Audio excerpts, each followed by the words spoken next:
1 Samuel chapter 4 reveals the tragic consequences of spiritual presumption, when Israel treats the presence of God as a symbol to be used rather than a lord to be obeyed. At that time, Israel went out to fight the Philistines and camped near Ebenezer, while the Philistines encamped at Aphek.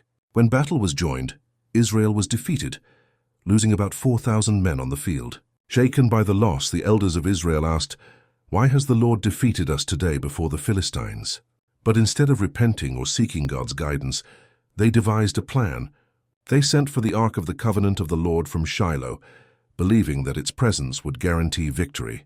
Hophni and Phinehas, the corrupt sons of Eli, accompanied the Ark. When the Ark arrived at the camp, all Israel raised such a loud shout that the ground shook. Hearing the noise, the Philistines learned that the Ark of the Lord had entered the Israelite camp and were filled with fear. They remembered the mighty acts of God in Egypt and said, "Who can deliver us from the hand of these mighty gods?" Yet instead of fleeing, the Philistines strengthened themselves and fought with determination. That day Israel suffered a devastating defeat. 30,000 foot soldiers fell, the Ark of God was captured, and both Hophni and Phinehas were killed, exactly as the Lord had foretold. A Benjamite ran from the battlefield to Shiloh with torn clothes and dust on his head, signs of mourning. Eli was sitting by the roadside, watching anxiously, for his heart trembled for the Ark of God.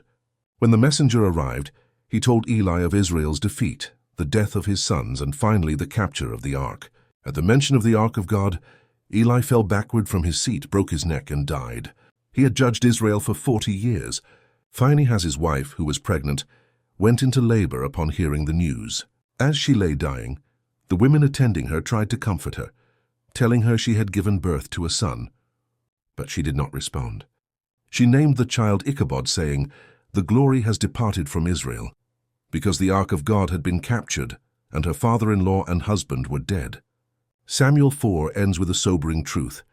Israel had lost not just a battle, but the sense of God's presence, because they sought power without repentance and victory without obedience. Next comes 1 Samuel 5, where the Ark of God enters Philistine territory, and the Lord shows that his power cannot be captured or controlled.